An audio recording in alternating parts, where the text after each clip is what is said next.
Pai, estamos aqui nessa noite por causa do Senhor.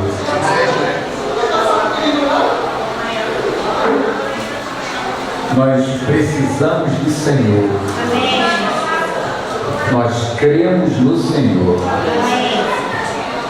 Pai, vem se mover nessa noite, agora também no segundo tempo, vem falar conosco. Que o Espírito do Senhor ministre ao nosso coração. Queremos estar sensíveis à Tua voz e ao mover do Teu Espírito. Amém. Pai, limpa o nosso coração de tudo aquilo que prejudica a nossa comunhão contigo. Amém. E fala, Pai.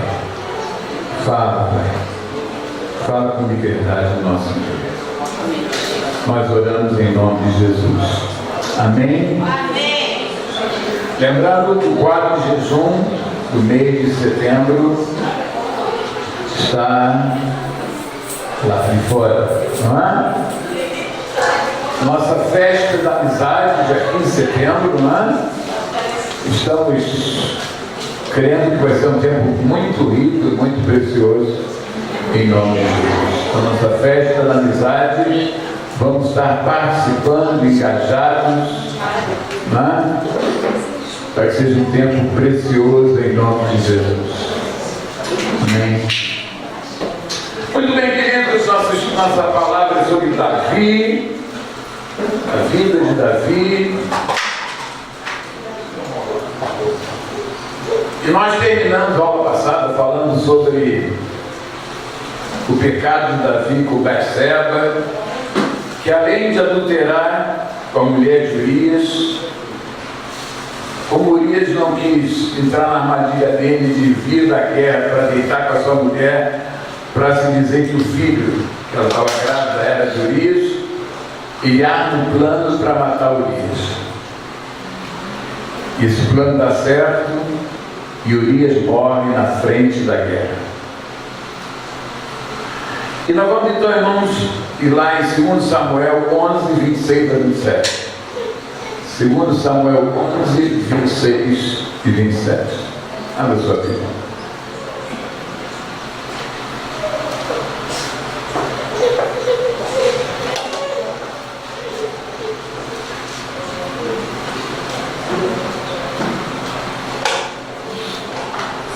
Amém? Ouvindo, pois, a mulher de Urias que seu marido era morto, ela o pranteou. Passado o luto, Davi mandou buscá-la e trouxe para o palácio. Tornou-se ela sua mulher e lhe deu à luz um filho. Porém, isto que fizera foi mal aos olhos do Senhor. Então ela chora a morte de Urias, mas ela, depois do luto, Davi atrás e Davi se casa com ela. Mas uma coisa é clara, irmãos, aquilo que Davi fez foi mal aos olhos de Deus.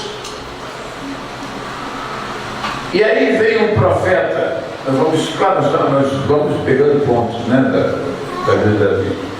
Veio o profeta Natan, que vai exortar Davi. E no 2 Samuel 12, versículos 13 e 14, abra aí 2 Samuel 12, 13 e 14. Então disse Davi a Natan: pequei contra o Senhor. Disse Natan a Davi: também o Senhor te perdoou o teu pecado, não morrerás. Mas posto que com isso deste motivo a que blasfemassem os inimigos do Senhor, também o filho te nascerá. O quê?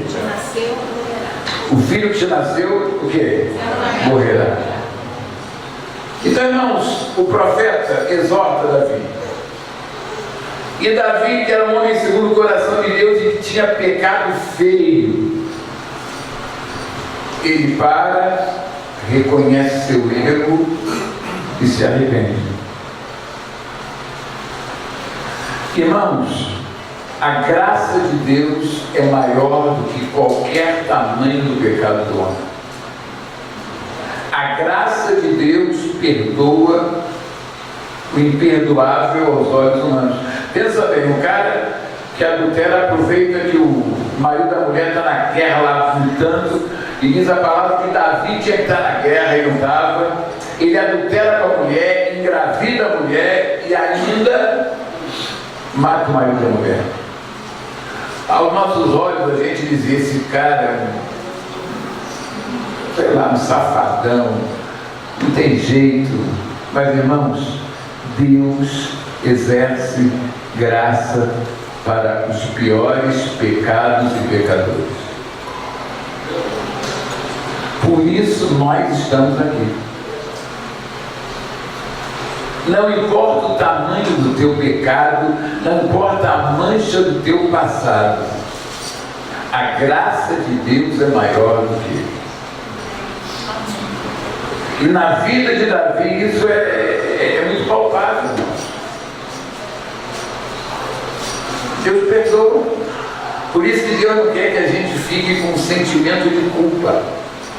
Pecado reconhecido, arrependido e confessado é pecado perdoado e acabou. A palavra diz: não te lembrarei os teus pecados jamais. Estão entendendo? Igreja é um lugar assim, gente.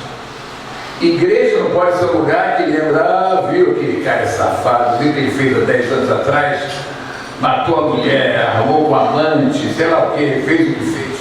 Irmão, igreja é um lugar que a gente tem passado, mas não tem passado.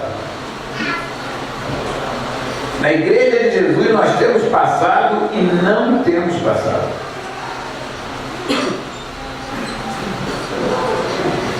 Isso é maravilhoso. E a igreja tem que olhar as pessoas desse jeito. A igreja tem que olhar as pessoas oferecendo graça e não imputando às pessoas seus erros e não ficando jogando na cara das pessoas seus erros toda hora. Deus é um Deus que perdoa. Quando Ele nos perdoa, a culpa é tirada. E isso acontece aqui na história de Davi. Mas, irmãos, o nosso pecado perdoado pode deixar consequências. Uma coisa é Deus perdoar o pecado. Outra coisa são as consequências do pecado. Não quer dizer que um pecado perdoado, o fruto daquele pecado, não traga consequências posteriores. E aqui nós vamos ver duas consequências na questão do pecado de Davi, sérias. A primeira, diz o profeta: o Senhor perdoa o teu pecado, você não vai morrer. Agora, mas posto que com isso deste motivo a que blasfemassem os inimigos do Senhor, primeira consequência, os inimigos vão usar aquele pecado para blasfemar contra Deus. Quando a gente é um crente que pisa e pega feio, irmãos, aquilo fala para as pessoas, especialmente aqueles que não conhecem Jesus. Porque as pessoas que não conhecem Jesus, elas primeiro têm que ver a tua vida, antes de verem o que você fala. Então os inimigos blasfemaram contra Deus por causa do pecado de Davi. Deus perdoa Davi totalmente, mas a marca do pecado de Davi ficou.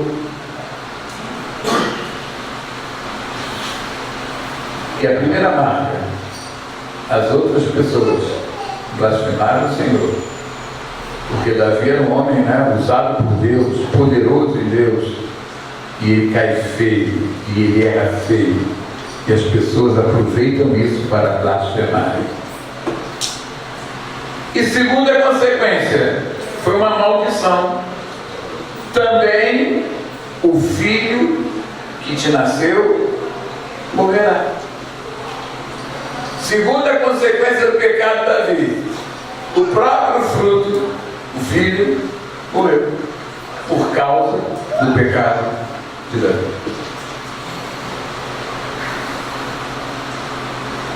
O pecado traz frutos. O pecado traz consequências.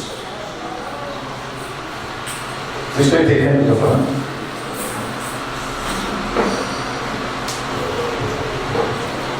O pecado foi perdoado. O pecado não foi mais imputado a Davi. Mas o pecado de Davi trouxe consequências. Ok? O verso 15 do capítulo 12 ainda diz que o Senhor feriu a criança que a mulher de Urias dera à luz a Davi, e a criança adoeceu gravemente. Buscou Davi a Deus pela criança, jejuou Davi, e vindo passou a noite prostrado em terra. Quando o menino é ferido, quando ele fica doente, gravemente enfermo, Davi vai com tudo para cima de Deus. Davi busca Deus, Davi jejua, Davi fica um tempo da presença de Deus, né? Naquela busca. Mas o menino morreu. A morte daquele menino foi produto do pecado de Davi. Mas o que eu quero ressaltar está no verso 20. O menino morre. E no verso 20, irmãos, diz assim: então Davi se levantou da terra. Ele soube que o menino morreu. Ele se levanta, lavou-se, ungiu-se, mudou de vestes, entrou na casa do pai e adorou. Depois veio para sua casa e pediu pão. Puseram-no diante dele e ele comeu. Essa história tem muito a ver com a história do Floriano ali, né, Floriano? Parece outra história, né, Floriano? Enquanto tu estava lá naquela luta do CPI lá, você chorou, né? Você buscou, não é verdade?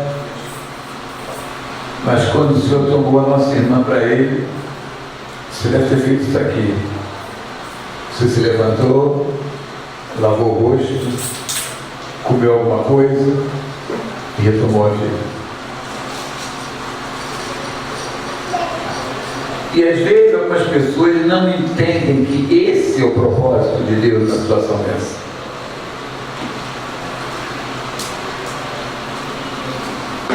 Porque parece assim, poxa, Davi não era filho, agora está tão bem, mas não era filho dele. Mas Davi guerreou para salvar o filho dele, lutou, mas quando o Senhor recolhe o filho dele, Davi se levanta. Deus não quer que você fique com a sua vida paralisada diante de fatos como este que aconteceram com Davi. Deus não quer que você fique paralisado, não, irmão. Tem gente que acontecimentos na vida, às vezes é uma morte, às vezes é uma separação, né, de um casamento, ou sei lá o que, não é? Não é verdade? Tem gente que para a vida e fica a vida toda falando aquilo, rodando aquela vitrola, a mesma vitrola. Como se isso fosse uma coisa que ajudasse ela. O alvo de Deus numa situação dessa é: Você lutou, chorou, foi lá e tal, mas não tem mais jeito. Você se levanta, lava o rosto, vai comer e retoma a vida.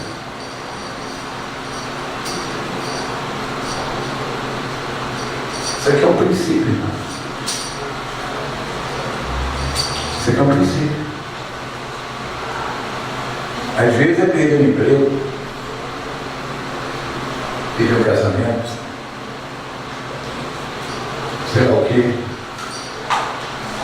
Porque você não pode ficar a vida toda parado naquela situação. Você precisa, eu preciso, nós precisamos nos levantar para enfrentar a vida em nome de Jesus. Deus não quer que nada na nossa vida nos pare. Nada. Nada. E a gente tem que aprender a viver mesmo sem ter a situação ideal de vida. Mesmo sem o ideal, você tem que aprender a viver e viver bem. Eu não preciso ter o ideal para viver feliz. Eu tenho que aprender a feliz, como Paulo disse, eu aprendi a estar contente em toda e qualquer situação. Aleluia! Amém. Glória a Deus. Esse é o princípio. Eu creio no princípio da maturidade em Cristo. Ser feliz com aquilo que eu tenho nas mãos.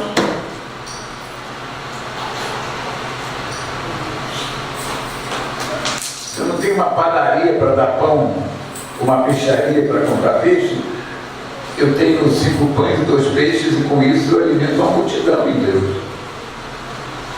Eu não posso esperar ter uma padaria nem uma peixaria. O que você tem? Qual é a situação que você está passando? É nessa circunstância que Deus quer que você seja uma pessoa feliz. E aprenda a viver bem. E quando alguns fatos da vida aconteceram, a retomar a vida e se levantar para viver o propósito de Deus. Estão entendendo o que eu estou falando, irmãos? Eu gosto muito disso aqui. Quando eu falo Floriano, realmente eu vi isso ainda do Floriano, ele mesmo falou isso. Eu tive no CTI 2 vezes quando a Maria estava doente. 2 vezes foi 2 vezes. E eu sei que ele estava sofrendo ali, conversando com o médico, ele estava sofrendo e chegava chorando. Mas quando o Senhor tomou 10 para ele, Floriano se levantou. E ele entendeu que tinha que retomar a vida por ele e porque ele tem um filho para criar. Ele tem 2 filhos, um mais já casado, mas o filho que está com ele, né? Ele tinha que retomar a vida para continuar vivendo.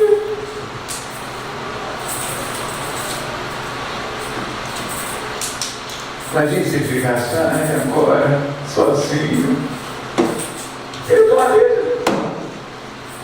O Davi teve que fazer arroz na panela de arroz. Como chama? Panela elétrica. Eu tomou a vida. É a situação ideal? Não. É a situação mais confortável? Não. Imagine se fosse uma situação dessa. Gente. É fácil? Não. Mas a gente precisa retomar a vida, independente das circunstâncias que nos rodeiam. Mas é gozado que às vezes as pessoas olham, quando você tem essa atitude, diz: ah, poxa, eu nem vi Floriano chorando. E ele era choroso, não choroso. Ele era um cara com natureza, ele era choroso. Mas porque ele tomou uma decisão em Deus de tomar a vida. Isso é virtude, isso não é defeito, isso é virtude. Se você é emocional, você diz, a Beth é uma ótima esposa. Floriana era pior que ela. Não é porque tinha uma mais esposa, não, porque tem um casamento toda só morre o cara, né? Eu tinha uma vizinha quando era solteiro, né? Meu vizinho lá era solteiro, ficasse de morar com meu pai. Gente, o marido era muito ruim. O pau comia, aquilo era terrível, era muito demoniado. Queria de repente morrer de uma hora para outra. Aquela mulher melhorou muito. Tem os casos disso, que a morte é um alívio. Mas não é o caso de Floriana, não. Ele tinha uma boa esposa. A mulher de Deus, a mulher de oração. Mas Floriano entendeu esse princípio de retomar a vida. Irmãos, aqui é uma lição muito... Eu estou aqui batendo isso aqui, essa lição é muito forte. Deus não quer que você fique parado na vida por nada. Em nome de Jesus. Amém. Deus não quer que você fique parado na vida em nome de Jesus. Que você aprenda a viver as circunstâncias em nome de Jesus. Amém? Verso 24, capítulo 12 ainda. Então, Davi veio a Betseba e consolou. É interessante, né? Davi é consolado pelo Senhor, ele se levanta e agora ele é instrumento de consolo para a mulher que tinha amado aquilo tudo. Não. Teve um filho, ele se deita com ela, tem um filho com ela e dá o nome de Absalão.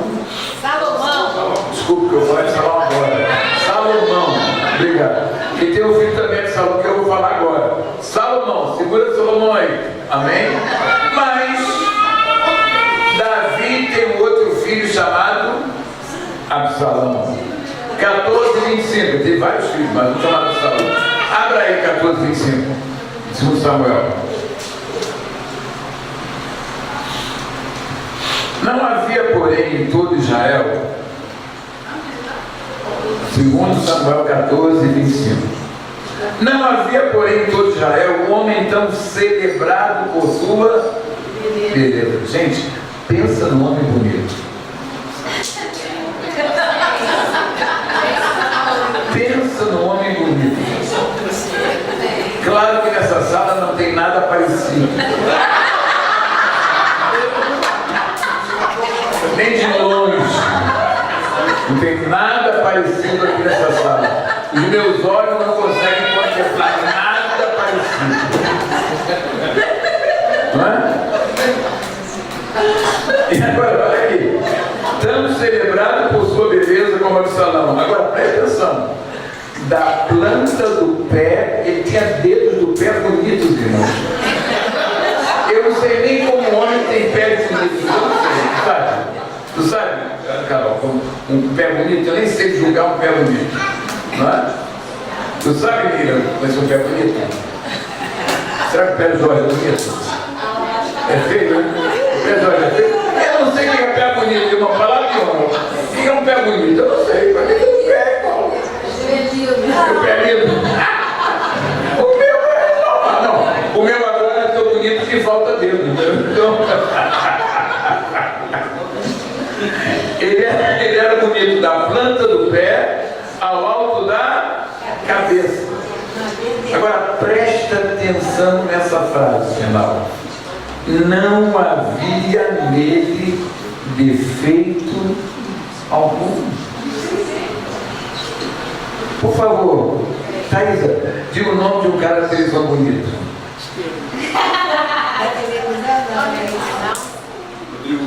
Rodrigo quê? Brad Pitt bonito. Letícia, um artista bonito da televisão. Quem é?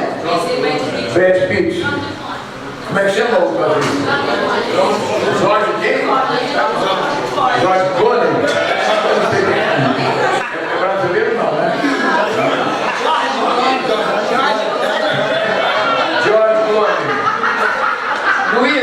quero ver a televisão. Carol! O quê? E o meu marido daquela Fernandinha? Ele é bonito, né? Mas será que é igual ao salão? Esse não tinha defeito algum.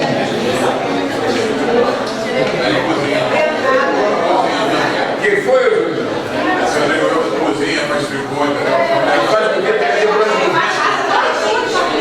Ele faz ficou? Ficou? É mesmo? Ele não é tão bonito, ele é um homem perfeito, né? Verdade. O quê?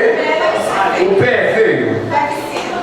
Eu meu pé falta dedo agora, mas eu vou examinar, eu vou olhar para o pé esquerdo para tentar ver que meu pé é bonito. Tiago, você tem um pé bonito ou não? Você não sabe?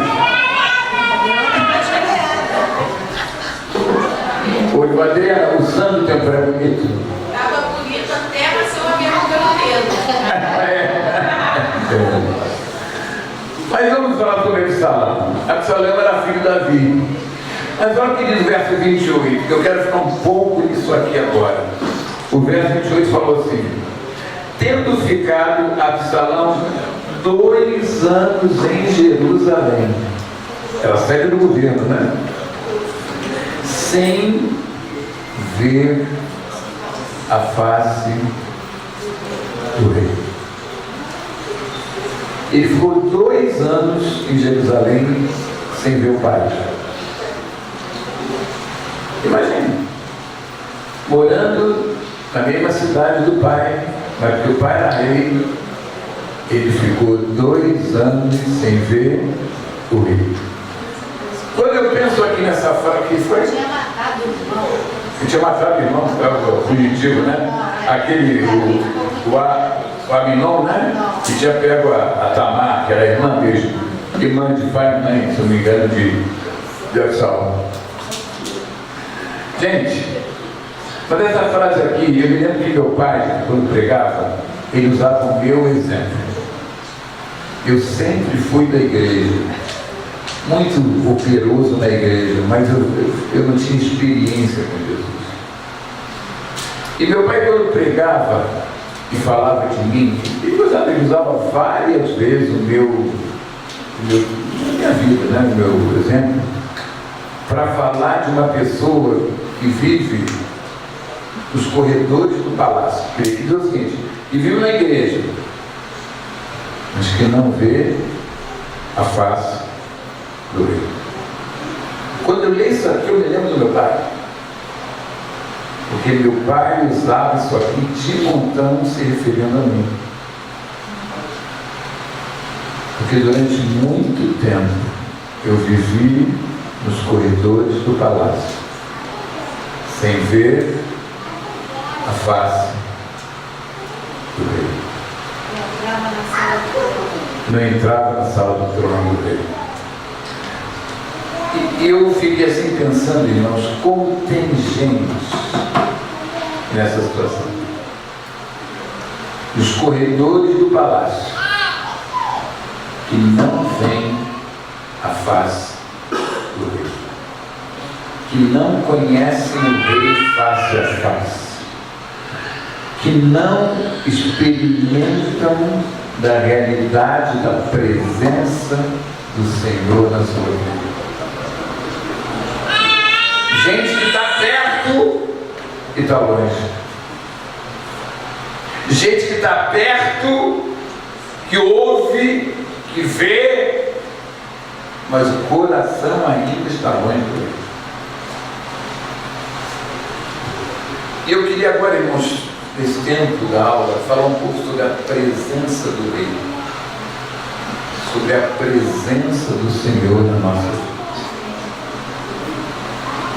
Porque eu não sei se nessa noite talvez não tenha, não sei, pessoas que estão andando nos corredores do palácio do rei sem verem o rei. Irmãos, a religião produz isso. A religiosidade é craque em produzir pessoas que andam nos corredores do palácio sem verem a face do rei. E deveria ser motivo de tristeza, de lágrimas e de choro isso.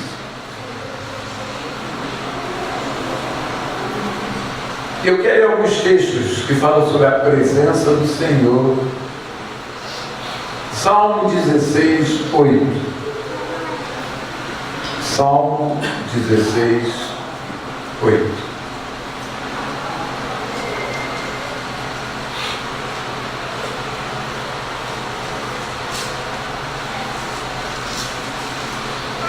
Olá? Não havia, desculpe. O Senhor, tenho sempre a minha presença. O salmista dizendo. Estando Ele à minha direita, não serei abalado.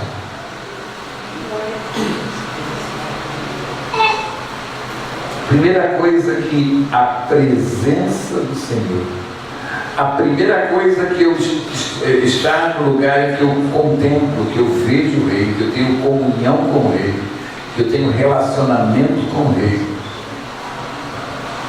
é segurança. Na sua presença eu não serei abalado. Isso quer dizer que eu não vou passar por lutas? Não vou passar por lutas. O abalo, para quando uma coisa abala, o que acontece com ela? Ela sai de quê? Uma coisa quando é abalada, ela sai o quê? Sai de posição, ela sai do lugar. É verdade? Uma coisa que quando é abalada, ela sai do lugar. Mas quando eu ando na presença de Deus, as lutas da vida não me tiram do lugar de Deus. Glória a Deus, aleluia. Não me tiram da minha posição em Deus. A primeira coisa que andar na presença de Deus me faz é que eu não saio da posição mesmo passando por dias difíceis. Glória a Deus. Está entendendo? Amém. É o primeiro resultado que eu quero ressaltar aqui nessa noite. A presença de Deus não deixa você abalado. Nem que você não sinta o problema, mas você não sai do lugar por causa do problema.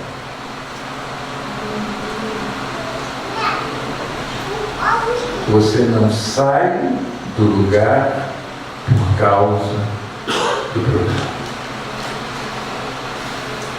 Glória a Deus, glória a Deus. Amém. Amém, irmão? Isso aqui é muito forte, gente. Amém. Isso aqui é muito poderoso. É verdade, irmãos? Glória a Deus. Isso aqui é poderoso, gente. Aleluia. Glória a Deus. Segunda coisa, 16:11, no Salmo também, 16:11.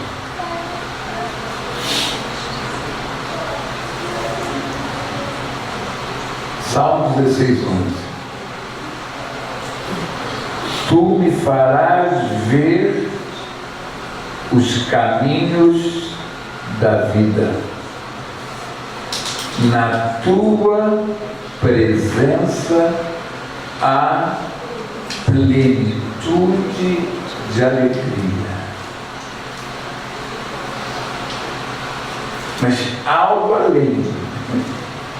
Na tua presença há delícias perpetuamente. Aleluia. Glória a Deus. Gente, isso aqui é muito legal, gente.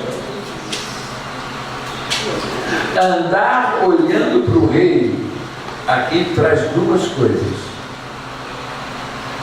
Não é só alegria que o texto diz. O texto diz plenitude de alegria. Quer dizer, uma alegria plena. Uma alegria completa.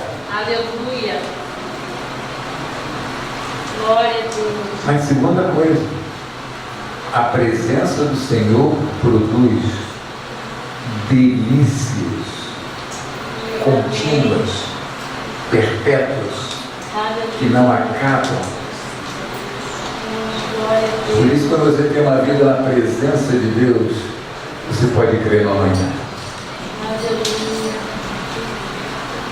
Porque Ele vive, eu posso crer no amanhã. Glória a Deus. Porque o Senhor me promete para o meu futuro delícias. São delícias perpétuas, contínuas, intermináveis. Este é o alvo de Deus para mim e para você. Agora, isso aqui não é só para quem anda nos palácios do rei. Isso aqui é para quem anda vendo, contemplando o rei. Alguém que entra na sala do trono. Glória a Deus. Isso aqui é forte, gente. Vocês estão entendendo, gente? Aleluia. Primeiro, tem segurança. Nas lutas, ele não sai da posição. Segundo, plenitude de alegria e delícias perpétuas. 21:6, Salmos.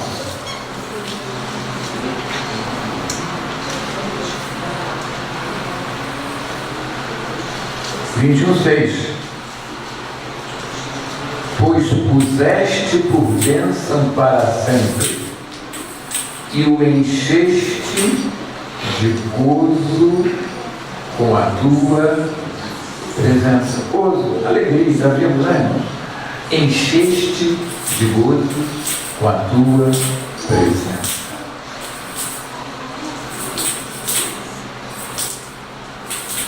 Salmo 119, 168. Também é um versículo muito forte, irmãos. Salmo 119, 168.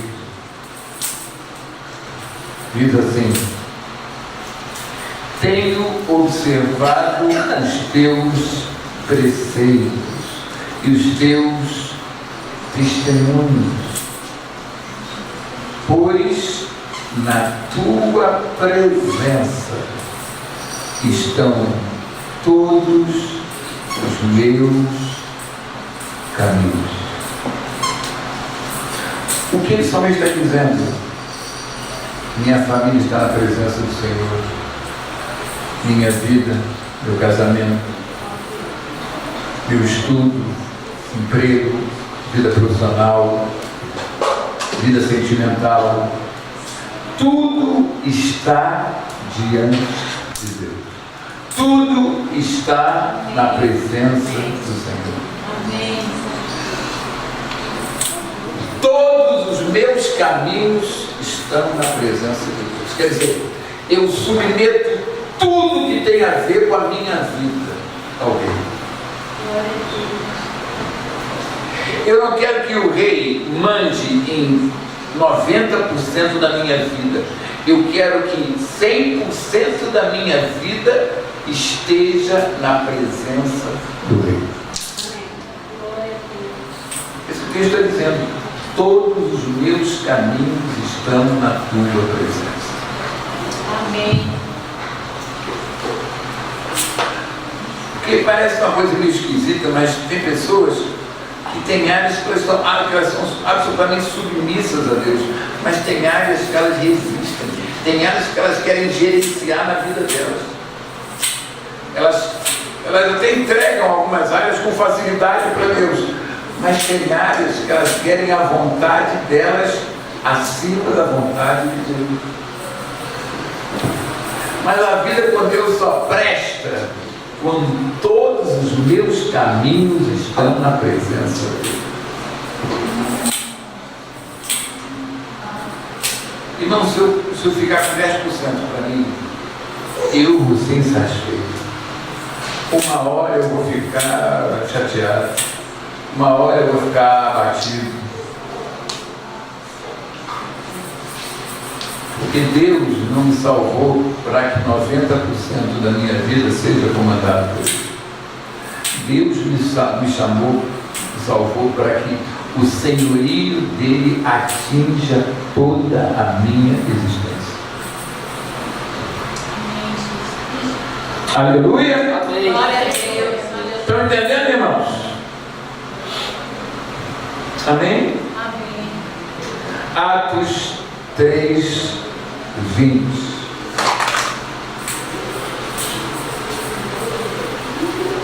Atos 3, 20. A fim de que da presença do Senhor, irmãos, da presença do Senhor venham tempos de o quê? Refrigério. Ah, desculpe. Não é 20? 3:20? Aqui na minha Bíblia é 20. Na tua é 19? Tempo de refrigério? A fim de que o Senhor venha ter refrigério e que envie o Cristo que já foi designado Jesus. É 19 e 20, então. Ah, mas aqui tudo é 20 para mim. Então tudo bem, irmão, entendeu? É gozado, meu é tudo 20. Então vamos lá, vou ler todo o versículo, ou são os 2 versículos. Vamos lá. A fim de que na presença do Senhor venham tempos de refrigério. A presença do Senhor produz o quê, irmãos? Refrigério. Enquanto está a guerra, a presença do Senhor é esconderijo. Amém. É proteção, é segurança. Mas a presença do Senhor, além de me proteger na guerra, a presença do Senhor também produz tempos de refrigério. Agora aqui me diz assim, uma vida de refrigério. Você não terá uma vida toda de refrigério. Você vai ter tempos de refrigério. Mas quando tiver tempos mais difíceis, Ele não permitirá na sua presença que você seja o quê? Abalado. Uma coisa fecha com a outra. Uma coisa completa com a outra. Uma coisa casa com a outra. A presença de Deus produz segurança, proteção, mas também produz tempos de refrigério. Aleluia! Amém. Aleluia. Glória a Deus. Isso aqui é muito tremendo, irmão. Muito tremendo. Tiago 4:10.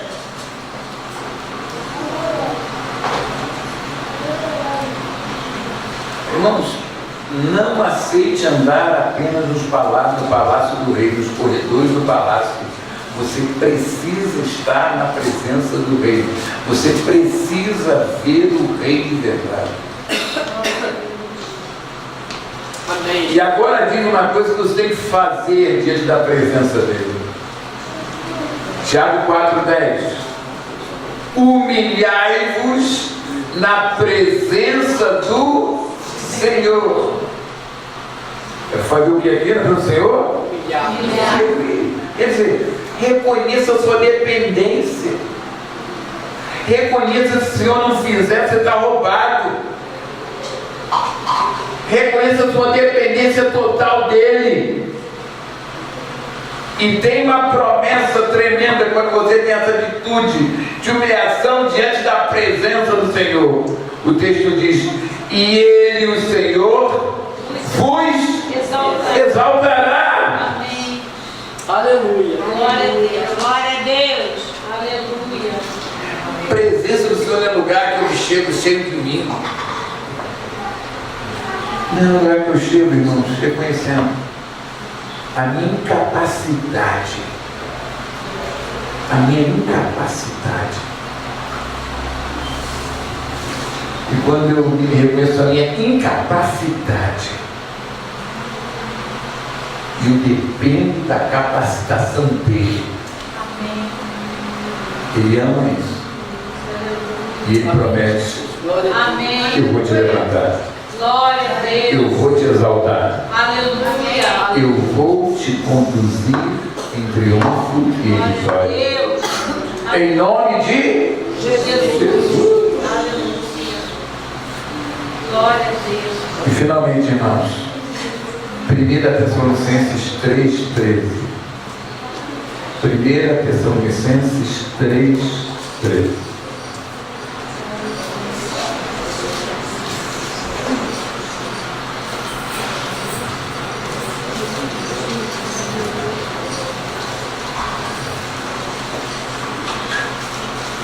Diz assim: a fim de que seja o vosso coração confirmado em santidade, isento de culpa, na presença de nosso Deus e Pai, na vinda de nosso Senhor Jesus, com todos os seus santos. Presença de Deus é um lugar em que eu preciso desejar santidade.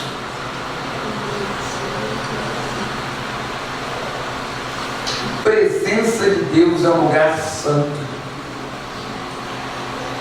E o meu coração precisa querer viver uma vida em santidade. E vida em santidade não é um esforço meu, mas uma rendição minha diante da presença do Senhor. Muita gente pensa que vai viver santidade pelo seu esforço. Você não consegue. Santidade é algo que você vive pela rendição, pela entrega. Senhor, isso aqui é certo, mas eu não consigo viver esse padrão. Mas Tu podes me ajudar a viver o padrão que Tu queres que eu viva em nome de Jesus. Tu podes me ajudar a viver um padrão. O Teu padrão é alto, Senhor. Eu quero viver esse padrão em nome de Jesus. A Tua presença é digna de que eu queira viver em santidade.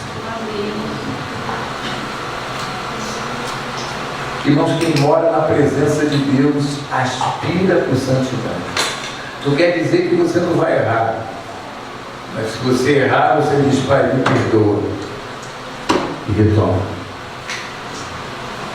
Mas a presença de Deus é um convite à santidade. Em nome de Jesus. Irmãos, o melhor lugar para a gente como filho de Deus morar não é no corredor do palácio. Não é no puxadinho do palácio.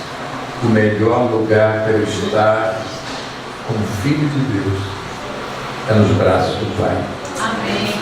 É na presença de Deus. Pai, a gente quer esse lugar. Eu quero esse lugar, Senhor.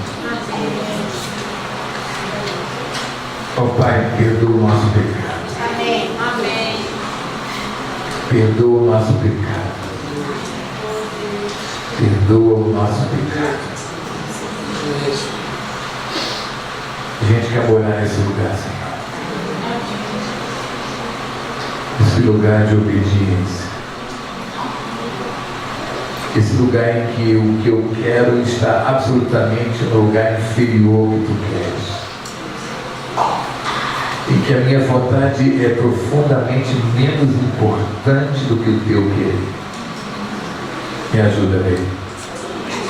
Nos ajuda, Rei. Não queremos estar apenas nos corredores do palácio. Nós queremos entrar na sala do trono. Ajuda-nos, Pai. Amém. Nós oramos em nome do Senhor Jesus. Amém. Amém. Glória a Deus. Vamos que os testemunhos da palavra aqui. Pode explicar, pode. Pessoal, por favor, só para avisar.